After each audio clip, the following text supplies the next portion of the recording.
بسم الله والصلاة والسلام على رسول الله وعلى آله وصحبه أجمعين، أما بعد.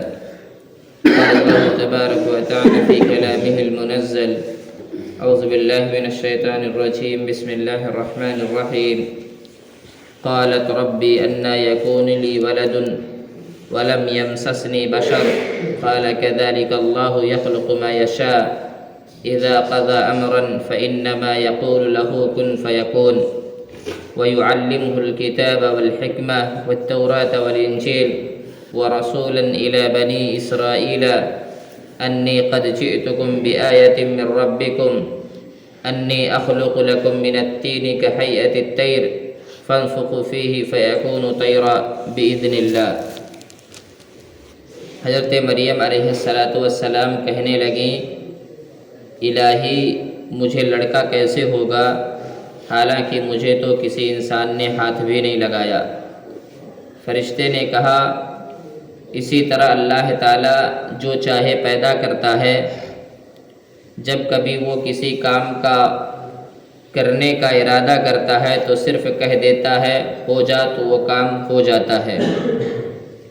تیرا تعجب بجا ہے، لیکن قدرت الہی کے لیے یہ کوئی مشکل بات نہیں ہے۔ وہ تو جب چاہے اسباب عادیہ و ظاہریہ کا سلسلہ ختم کر کے لفظ کن سے پلک جھپکتے میں جو چاہے کر دے۔ یعنی ایک طرح سے مریم علیہ السلام یہ شکایت کرنے لگیں کہ کسی مرد نے مجھے چھوا تک نہیں ہے، کوئی مرد میرے پاس آیا ہی نہیں ہے، تو مجھ سے کیسے بچہ پیدا ہو سکتا ہے؟ تو فرشتوں نے کہا کہ اللہ تعالیٰ ہر چیز پر قدرت رکھتا ہے۔ اللہ تعالیٰ کو کسی چیز کو پیدا کرنے کے لیے کسی اسباب کی ضرورت نہیں ہے۔ وہ اگر صرف لفظ کن کہہ دے کہ ہو جا، تو کوئی بھی خواہ وہ کتنی محال چیز ہو، وہ چیز ہو جاتی ہے، اسے کوئی روک نہیں سکتا۔ پھر کہتے ہیں اللہ تعالیٰ اسے لکھنا اور حکمت اور تورات اور انجیل سکھائے گا، اور وہ بنی اسرائیل کی طرف رسول ہوگا کہ میں تمہارے پاس تمہارے رب کی نشانیاں لایا ہوں۔ میں تمہارے لیے پرندے کی شکل کی طرح مٹی کا پرندہ بناتا ہوں، پھر اس میں پھونک مارتا ہوں تو وہ اللہ تعالیٰ کے حکم سے پرندہ بن جاتا ہے۔ کتاب سے مراد کتابت لکھنا ہے، جیسا کہ ترجمہ میں اختیار کیا گیا ہے، یا انجیل و تورات کے علاوہ کوئی اور کتاب ہے جس کا علم اللہ تعالیٰ نے انہیں دیا۔ اور قرطبی یا تورات و انجیل الکتاب او الحکمہ کی تفسیر ہے۔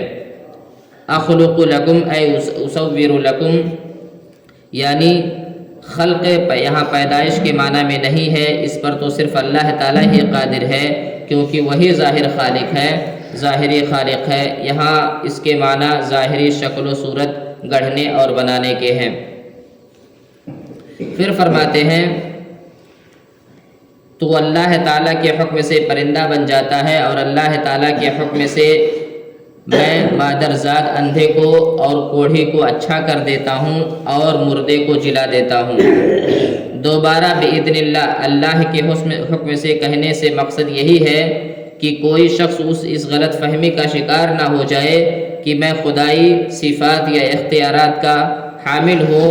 نہیں، میں تو اس کا عاجز بندہ اور رسول ہی ہوں۔ یہ جو کچھ میرے ہاتھ پر ظاہر ہو رہا ہے معجزہ ہے جو محض اللہ کے حکم سے صادر ہو رہا ہے۔ امام ابن کثیر رحمہ اللہ فرماتے ہیں کہ اللہ تعالیٰ نے ہر نبی کو اس کے زمانے میں حالت کے مطابق معجزے عطا فرمائے تاکہ اس کی صداقت اور بالا تری نمایاں ہو سکے۔ حضرت موسیٰ علیہ السلام کے زمانے میں جادوگری کا بڑا زور تھا، انہیں ایسا معجزہ عطا کیا گیا جس کے سامنے بڑے بڑے جادوگر اپنا کردب دکھانے میں ناکام رہے، جس سے ان پر حضرت موسیٰ علیہ السلام کی صداقت واضح ہو گئی اور وہ ایمان لے آئے۔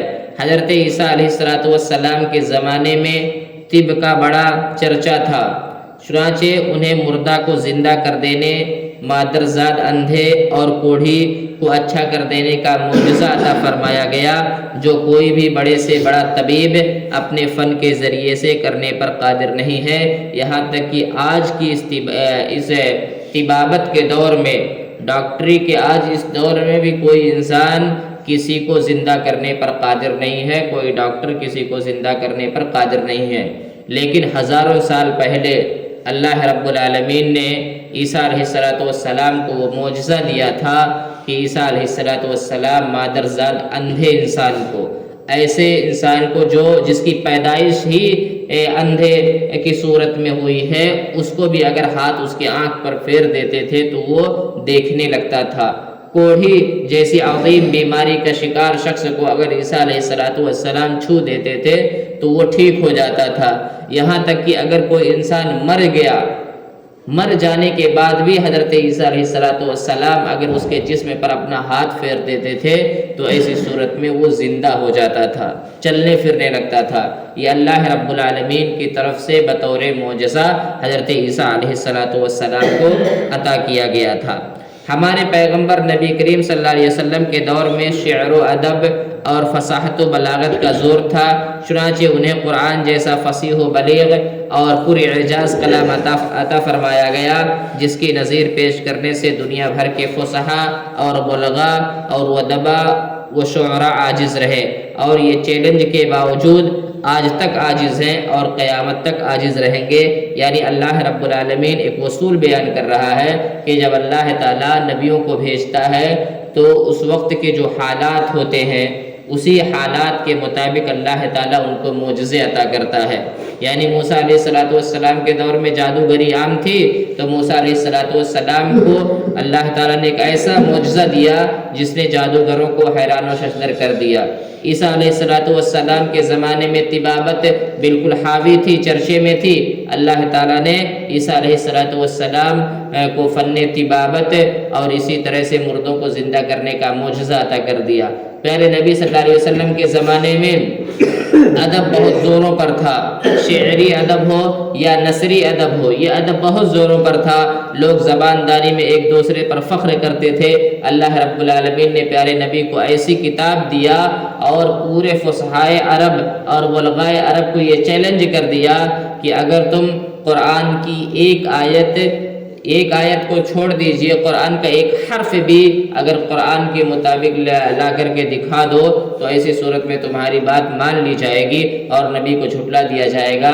میرے بھائی اور دوستو، آج تک کوئی بھی قرآن جیسا ایک آیت نہیں لا سکا۔ بہت سارے شعراء، بہت سارے بلغاء اور فصحاء نے یہ کوششیں کی، آیتیں بنانے کی، صورتیں بنانے کی بڑی کوششیں کی، لیکن وہ اپنی کوشش کے اندر ناکام رہے، اور قرآن من وعن جو 1400 سال پہلے موجود تھا وہ آج بھی آپ کے ہاتھوں میں موجود ہے۔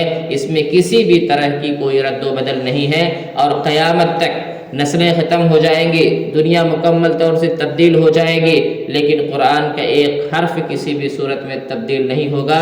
یہ قرآن کی حقانیت کی سب سے بڑی دلیل ہے، کیونکہ اللہ نے فرمایا انا انزلنا الذکر کہ ہم نے قرآن کو نازل کیا ہے اور قرآن کی حفاظت کرنے والے ہم ہی ہیں۔ یعنی جتنی کتابیں اس سے پہلے انبیاء پر نازل ہوئی ان کی حفاظت کی گارنٹی اللہ تعالیٰ نے نہیں لیا تھا، لیکن قرآن کی حفاظت کی گارنٹی اللہ تعالیٰ نے لی ہے۔ دنیا لاکھ بدل جائے، لوگ بگڑ جائیں، قرآن سے دور چلے جائیں، قرآن کو بالائے طاق رکھ دیں، اس سے قرآن پر ذرہ برابر اثر پڑنے والا نہیں ہے۔ قرآن جیسے تھا ویسے ہی قیامت تک رہے گا۔ اللہ تعالیٰ سے دعا ہے اللہ تعالیٰ ہم تمام مسلمانوں کو کتاب و سنت کے مطابق زندگی گزارنے کی توفیق عطا فرما۔ آمین۔